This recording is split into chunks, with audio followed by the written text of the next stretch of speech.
Hello and welcome to Dialogue. I'm Zoe in Beijing. Currently, a new wave of artificial intelligence breakthroughs is making it possible for technology to do all sorts of things that would previously have been unbelievable. It's making our lives easier and more productive, but it's also raising a new round of discussions about where artificial intelligence is heading. How will the advances in artificial intelligence change our society and our lives? To what extent will artificial intelligence replace human beings? And are we really ready for the time of AI? To talk about these issues and more, I'm joined in the studio by Sebastian Thrun, founder and CEO of Udacity. Before we get started, however, let's take a look at this. 2016 is widely regarded as a breakthrough year in artificial intelligence, and not only because of the AlphaGo computer's victory over a world champion in the intricate game of Go. Experts have described the current development of AI as evolution and compared it to an animal which used to have no eyes, but now has. Artificial intelligence is already being used in a number of industries, from medicine to the auto business. Manufacturing industries with self-driving cars and intelligent robots, and service industries like the financial, medical, and education sectors are emerging as future growth engines into a possible fourth industrial revolution. Hey Siri, thank you. It is I who should be thanking you. People are already enjoying the convenience brought about by the development of artificial intelligence, but at the same time there have been widespread concerns over the impact that AI will have on employment and whether human beings will be totally replaced by intelligent robots. Well, unemployment is always going to be a great concern for society. Certainly, as in times past, some jobs will be replaced, but many more jobs will be augmented by technology. So parts of jobs will be changed significantly, which may not impact the entire employment picture. Artificial intelligence applications in automobiles and transportation have drawn much attention. Worldwide, at least 18 companies are developing autonomous cars. 2 driverless cars produced by Chang'an Automobile in China have just finished a 2,000-kilometer test drive from the southwest city of Chongqing to the capital Beijing. Chang'an is aiming to put driverless cars into commercial use in 2018. Experts say the world is expected to see a popularization of self-driving cars within 5 years. Recently, a self-driving car being tested by Google struck a public bus in California. This minor accident was the first one of Google's vehicles to cause a crash during testing, showing that both people and artificial intelligence are still in a stage of learning, practicing, and improving. To talk about artificial intelligence, we have Sebastian here in the studio. Well, Sebastian, first tell me, what is artificial intelligence? How did it come into being? Artificial intelligence is about 60 years old, and it began the moment we had our first computers. People imagined to make machines as smart or smarter than human beings. So why did people think of the idea of making a machine that is smart enough, even it can supplant human beings? It's a natural thing to aspire. There's been a century-old debate in philosophy whether the brain is a machine and can therefore be replicated, or whether it's something magical or something religious. And artificial intelligence researchers fundamentally believe the brain is a machine that we can replicate. And people are thinking of 2016 as a year that maybe we can make some breakthroughs in the areas of artificial intelligence. So what exactly happened that made people think we may have a giant leap forward? So 60 years into it, just right now something magical has happened that completely transforms what AI is doing. So it's a really big year for us. 2016 is the year. We saw the human Go champion being beaten by a machine. We're seeing now self-driving cars driving better than humans can drive, and so many other fields. So what's special? What are the technologies behind this that make this happen, that human beings can be defeated by a machine at playing Go chess? The keywords are called machine learning. Computers can now learn things. Before, in artificial intelligence, human experts would hand program everything in, and we can only program that much. Now machines have figured out how to learn on their own, and it makes them much, much more powerful. By learning, can you define learning for us? Is machine learning the same as human learning? Is it that we have understood all the brains at progress? It is similar to human learning. It's not the same, but it's very related. With the only big difference that machines can look at much more data than people can look at. So I'll give you an example. I, for many years, ran at Google the self-driving car project. And when human drivers make a mistake in driving, then we learn from it, but nobody else. Right? We have to all make the same mistakes over and over again at different people. When a robotic car, a self-driving car makes a mistake, the car learns from it, and so do all the other cars at the same time, including all the unborn cars when they're being born, so to speak. They're being born with the entire wisdom of their ancestors, which to me means that the machines actually now learn faster than people can learn. But my problem is the cognitive capabilities of human beings. Is this something that we have understand it completely, that we can replicate it in a machine? Is it working in the same mechanism? It's related, so it's not exactly the same, and there's great mysteries about the human brain. But they can work to the same results. They can surpass human intelligence. And the reason they can surpass human intelligence is because they can look at so much more data. So people are applying artificial intelligence to medical diagnostics. And they found that a computer can easily look at 100 million images, whereas a human can't. And if a machine learns from 100 million images, it has an advantage over the human brain, and eventually diagnoses things like skin cancer more accurately than people can do this. Let's talk about this game, the Go chess game, which obviously Google developed a machine that can beat human beings, which is considered impossible 10 years ago. 2 years ago, it was deemed impossible. So what exactly happened to make the machine so much smarter than the previous generation? Is it just because big data processing capabilities? Yeah, it is. So 30 years ago, we defeated the human best chess player. Or you have developed another kind of algorithm which is more complicated and capable. So 30 years ago, we defeated the best human chess player. And from that point on, that's a much simpler game than Go. Yeah, so at the time it looked really hard. Chess used to be the pinnacle of human intelligence. But then people say, that's simple, a machine can do it. But Go is really hard.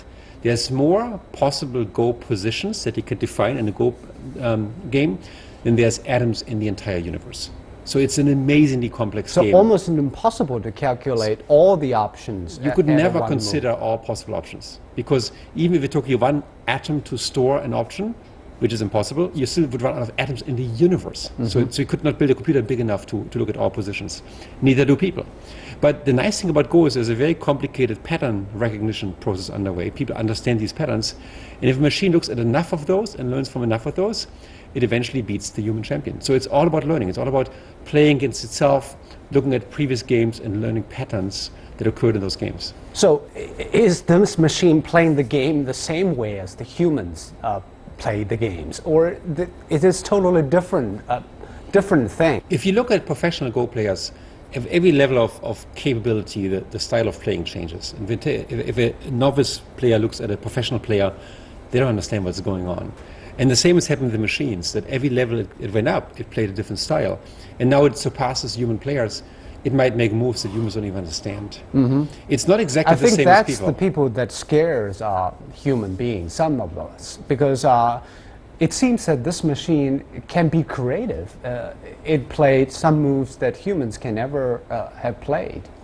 But look at this in the context of history. We're now at a point where a lot of repetitive work, like repeating work, can be taken over by machines. Go is not something you make much money with, but say, I know, copy editing, legal document discovery, accounting, medical diagnostics. These are fields where highly trained individuals do the same task over and over again, and now more and more artificial intelligence is brought to bear. But I think it's actually great for people. It's fantastic for people because none of us love these mindless, repetitive things that we often have to do in our jobs. It'll unfold our creativity. And if you don't believe it, just go back 300 or 400 years ago. In the United States, in China, in Europe, most of us worked in agriculture because we had to plow our fields by hand. And then we invented these super strong devices like tractors and machines that all of a sudden would make us so much stronger that we could do the work of 10,000 people before. The same is now happening with office jobs, that there's a lot of repetitive work we do every day, and many of us do every day, that could easily be taken over by machines. What does it do to us? it frees us up. It makes us more creative. It lets our creativity give much more leverage. I think eventually it'll help us double our own IQ. It'll empower us, the people, and make us stronger. What are the jobs that you think the machines can do now, and what are the jobs that the machine can do in the future? Well, the more obviously the labor jobs have been replaced by machines more and more, but it seems that even white-collar jobs are going away. Yeah, so we've seen many instances where entire job fields were replaced by machines in the past, and I would say we all benefit from it. Almost everything great that I need today, with good food and medical supply and my smartphone, would not be possible if we all still worked in the fields. And the same is now happening mostly to mindless, repetitive jobs. So if the more mindless the job is and the more repetitive it is, the easier it is for a machine to replace. What this does to us, however, is it allows us to do more creative jobs. We haven't even understood the human potential and creativity today because so many of us work relatively mindless jobs. So the next question is, will machines become creative and totally replace human beings and leave us nothing to do, and there is no domains left for human beings to do? Is that a possibility? I see this as possibility as small. I see more the opposite. By taking away the repetitive jobs from us, we're going to make all the goods much cheaper and much more accessible. Education, financial security, medical supplies, housing, food, all these things I think will be more affordable to everybody because we build machines that help us make things more efficient. And we are fantastic. I mean, people are so creative. They invent so many great things. Almost anything that you cherish today did not exist 150 years ago. So what we're doing here in the studio, the conversation we're having, the cameras are recording us. You are an optimist that machines will not take over the whole world, even if it becomes smarter and smarter and kick human beings out of a lot of professions. Like, let's look what AI can do for me personally and for you. So first of all, it can give me infinite memory. Can machines do my job, and can machines do your job in the future? I think my job has become much better because of machines, and your job is becoming much better because of machines. You're going to utilize those machines to make yourself much more informed, much smarter, and much better in your job. I think we work with machines. They don't work against us. They're on our side. We built them for us. So you cannot imagine a world where every job, like doctors and lawyers and reporters and artists, will be done by machines. I think all these jobs will have enormous machine support, and certain aspects, for example, of medical doctor will go away. It's only supported by machines, but not be replaced by machines. There will always be a need for people, obviously, but the jobs will transform, right? So today, for example, almost every job we give today, computer programmer, TV anchor, cameraman, all these things didn't exist 150 years ago. These are new jobs. We will, through machines, get rid of some of the old jobs that are repetitive and mindless and get into an era of new jobs that are much more interesting. Absolutely. I think that totally depends on whether the programmers or the designers will have the plan to build consciousness into machines. Do you think machines, robots, will become autonomous, and will they have consciousness in the future if they've evolved the speed that they are doing now? So right now, I mean, to be technically precise, what we've done in artificial intelligence, we have machines that can learn from large data to do the same task over and over again. Yes. We don't have creative machines. We don't have conscious machines. But that develops from an algorithm developed by human beings. Correct. But will human beings design a consciousness code into machines so that it will develop on itself? So my take on this is I would be scared if my machines, and not satisfied with machines that are too conscious.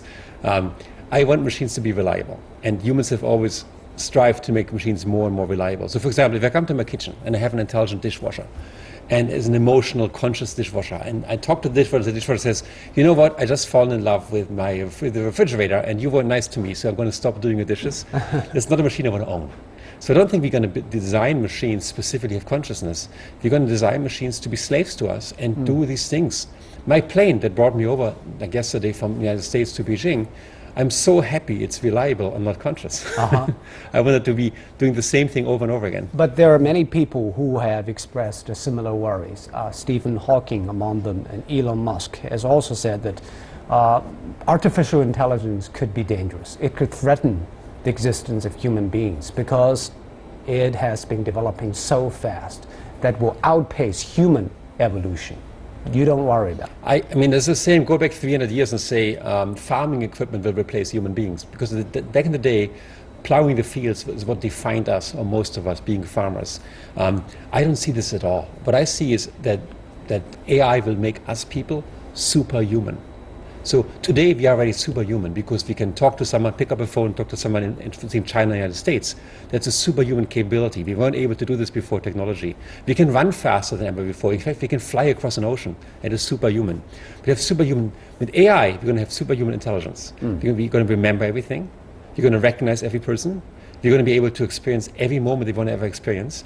And as a result, I believe our IQ will basically effectively double. We will be so smart and so informed and so good in decision making that we will be much better people. So you still think that robots or AI should only do the augmentative part of intelligence, but not become an autonomous being? Yeah, I would see if AI will become autonomous beings, it would be disastrous for us. I wouldn't want them to make decisions. But how can we me. prevent that from happening if it is super smart and it can learn how to be smarter at a speed that is faster than human being? So today's AI and what we're working on in the labs is all confined to very specific niche tasks. Yes. So for example, the Google's self-driving car, driverless car, is phenomenally great in driving, but can't do anything else. And there's a wall around what it can do. So it can't run my bank account, it can't start a war, and all these other things that we are afraid of. And I think it's going to stay this way. And you think it will stay that way? For a long time to come. I mean, maybe in the very distant future, but I think much more interesting is what's happening today with AI, because today's AI is empowering us, the people, to do our tasks more efficiently. Can we imagine, this is what we call a narrow AI.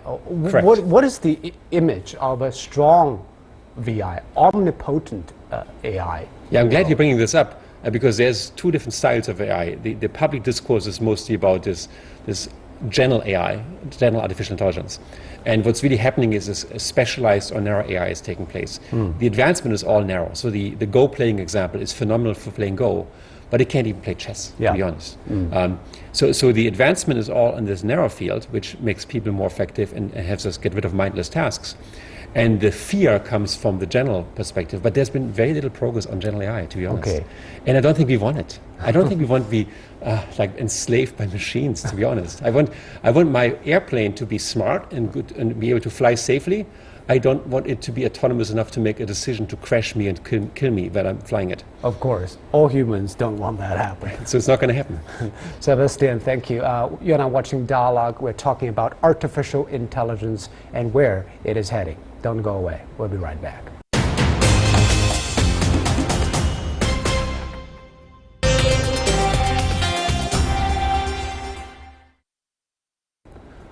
Sebastian, let's continue our talks on artificial intelligence. You said that right now, artificial intelligence just do a job in a specific field and very narrowly.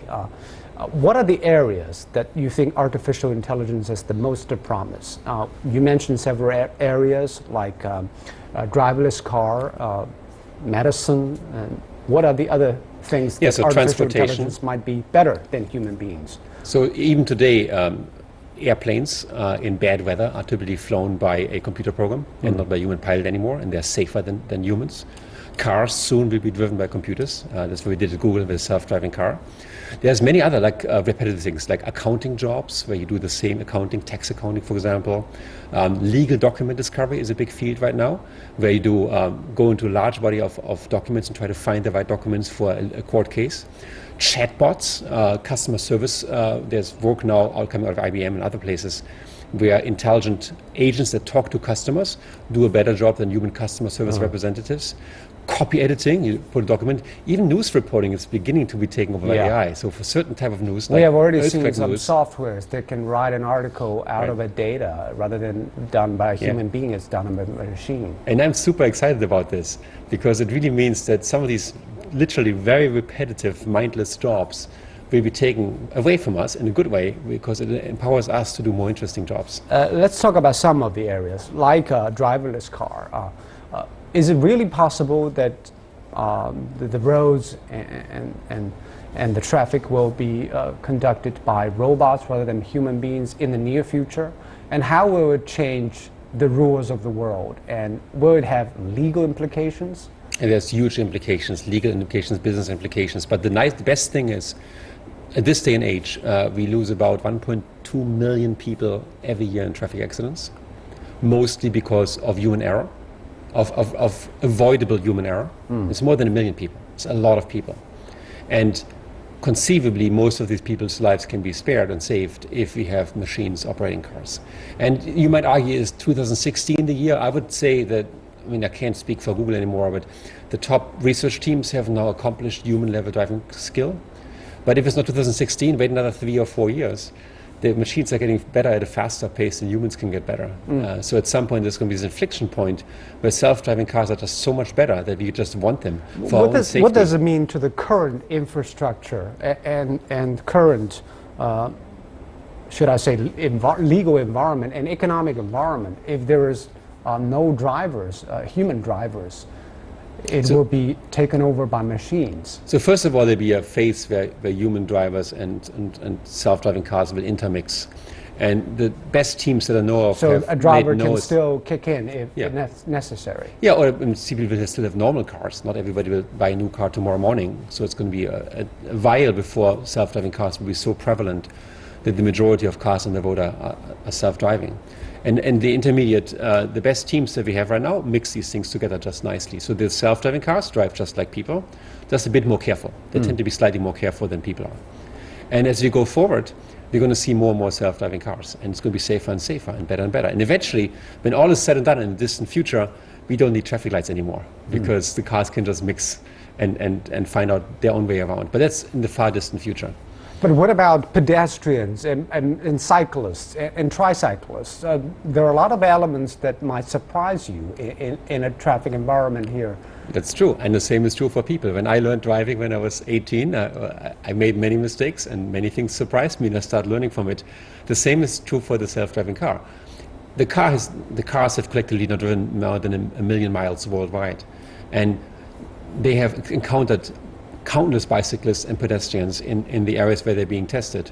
And of course, they have adapted to those things and become more and more conscientious and knowledgeable about these things. Now, no one is here to claim that you can take a car from the United States and move it to China and it will work immediately. Yeah. But the same learnings that characterize these cars in America could be applied in China, and after a certain amount of time, by a year or 2 or 3 years, the cars could become smart enough to do as good here as they do anywhere else. I think that's why a lot of companies have invested huge amount of money and resources into this. Is this a game changer? It will become another paradigm-changing thing for our economy and Yes. our society.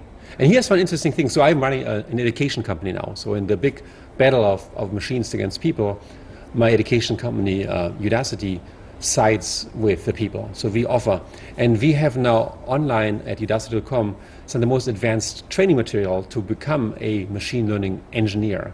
So we have a machine learning nano degree, we call it, where Chinese can now enroll and train the skills it takes, and they'll be exposed to the best and latest machine learning technology and software that we use to build things like self-driving cars.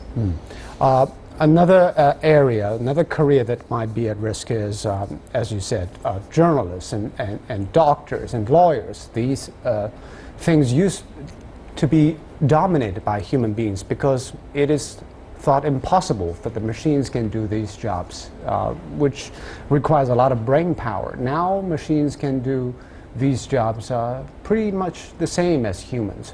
That means the employment picture in the future will be quite different. Yeah, but look at this way.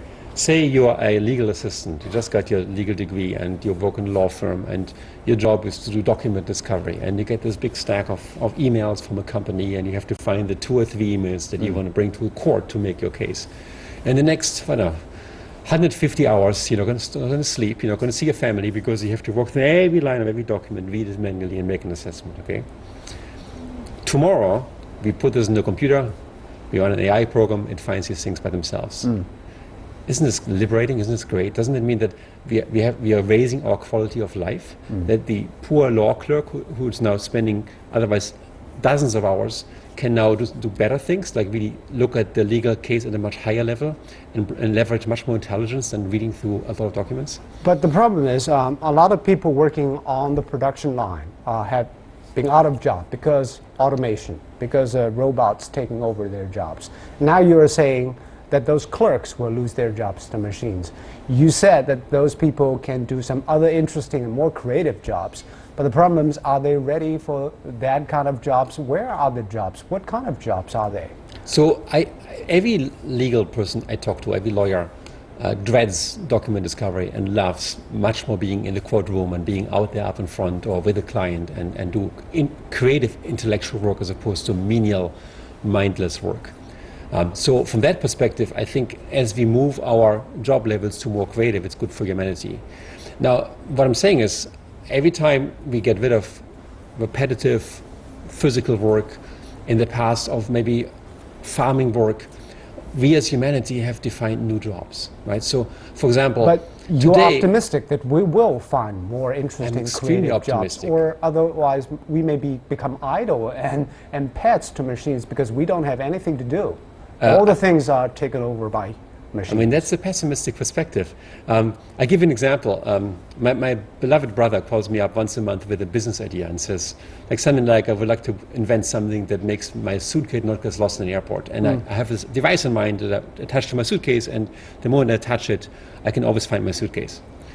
Now, in the future, it's going to take him 10 minutes to build that and build a company around it and have an e-commerce site and a mobile app and all this stuff together, where you can try it out and see if people buy that product. In the past, it would have taken him hundreds of people, significant funding, and he might have failed after 4 or 5 years of trying.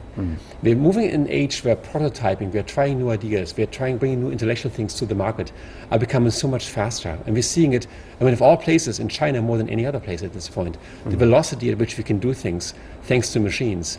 And AI will make us even faster. We'll know more, we understand more, we remember more, we can make more connections, we can learn faster from each other thanks to AI. These are things that actually help us. What do you expect human beings to do, especially in education? How can we prepare our next generation of people to be better prepared for such a world? So that's a big topic close to my heart, because I run a company, Udacity, which just is launching in China right now, which is very nice. And here the insight is that we have to basically train ourselves more. In this race for our new jobs, we have to learn more and more skills and learn them faster and faster. What kind of skills? So Udacity teaches things like artificial intelligence, machine learning. We teach web design, iOS, Android. We teach a whole bunch of computer skills that are extremely short demand in Silicon Valley. We teach the skills based on content built by Google and by Facebook and other Silicon Valley companies, Amazon. And we're also working with local companies like Didi and JD and others to build this content.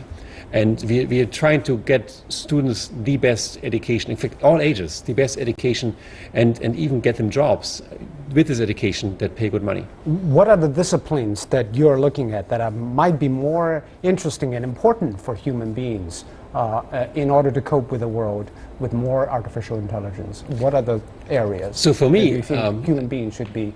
I think we all need to understand technology in a very deep way. And at different levels, some have to be able to command it, like artificial intelligence researchers. Others have to be able to live with it and leverage it into daily life, like lawyers and doctors. But so we got to get this skill. But most important, we have to be critical thinkers. Critical thinkers. And think freely, communicate freely, and be creative. Creativity is the core to human life. I think we have to move away from an age where we had a one-time educational life into an age where we keep learning, and we have to stay humble. We have to understand whatever we're able to do, whatever experience we have, 10 years from now, it's going to be transformed. Okay, and on that note, we have to end this program. Thank you very much. Thank you so much. Thank it's a pleasure. And you've been watching Dialogue. Thank you for watching, and goodbye for now.